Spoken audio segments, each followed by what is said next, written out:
Et si le prochain communiqué de presse ne finissait pas, pour une fois, directement à la poubelle? Allez, aujourd'hui, on regarde ensemble comment créer un dossier de presse qui, lui, va vraiment capter l'attention des médias.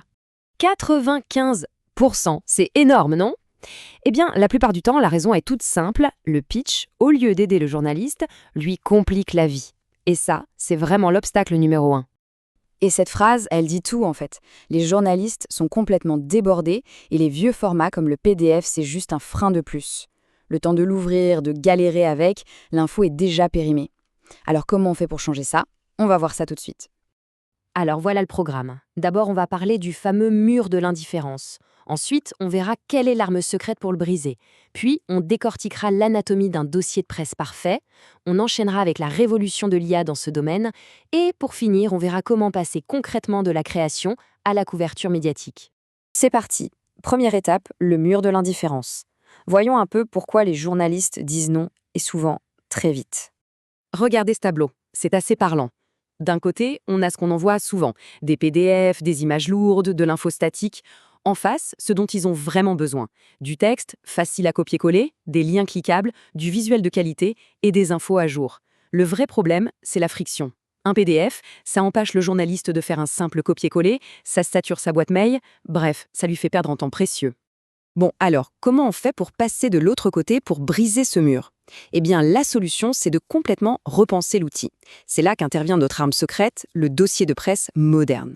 Quand on parle de dossier de presse électronique, ou EPK, il faut oublier l'idée d'un document figé. Pensez-y plutôt comme la carte de visite vivante de votre marque. C'est un espace unique, un hub digital, où un journaliste peut piocher absolument tout ce dont il a besoin pour raconter l'histoire, et ce, instantanément. Et donc, les objectifs sont clairs. Il s'agit de maîtriser son propre message, bien sûr, de donner des infos fiables, mais surtout, de faire gagner du temps aux journalistes. Le point essentiel, c'est de leur rendre la vie simple, parce qu'en leur facilitant le travail, on rend notre histoire beaucoup plus séduisante. Ok, maintenant qu'on a posé les bases, entrons dans le vif du sujet. Concrètement, il y a quoi dans ce fameux dossier de presse parfait? En gros, tout repose sur 4 piliers. D'abord, l'histoire, c'est le à propos, les bios, c'est ce qui crée le lien. Ensuite, les faits, le résumé de l'entreprise, les chiffres clés. Là, on bâtit la crédibilité. Troisième point, la preuve. Témoignages, études de cas, ça c'est pour la confiance. Et enfin, les ressources. Logo, photos HD, vidéos, tout ce qu'il faut pour que le journaliste puisse illustrer son article sans chercher pendant des heures. Et pour illustrer ça, regardez ce graphique tout simple. Plutôt que de lister des chiffres bruts, on montre la croissance. Pour un journaliste pressé qui voit passer des dizaines de mails, l'impact est immédiat. L'info est digérée en un clin d'œil. C'est exactement ça, leur faciliter le travail.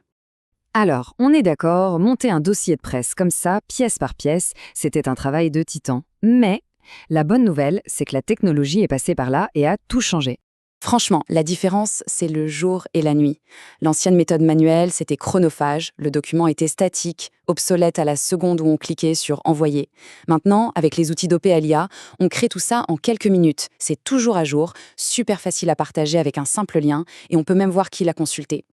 En fait, des outils comme CreatorsJet ou StoryDoc, par exemple, s'occupent de tout le travail pénible. Ils proposent des modèles pro, ils peuvent intégrer des données en direct, comme les stats des réseaux sociaux, et surtout, ils fournissent une URL unique à partager. Plus besoin de pièces jointes lourdes. Et le bonus, on a des stats pour savoir qui a regardé notre dossier. C'est hyper précieux. Bien, on a l'outil, on a la méthode. Maintenant, revenons à l'objectif final. Comment on transforme tout ça en vraie couverture médiatique? Le nouveau workflow, il est hyper simple. 1. On génère son dossier de presse dynamique.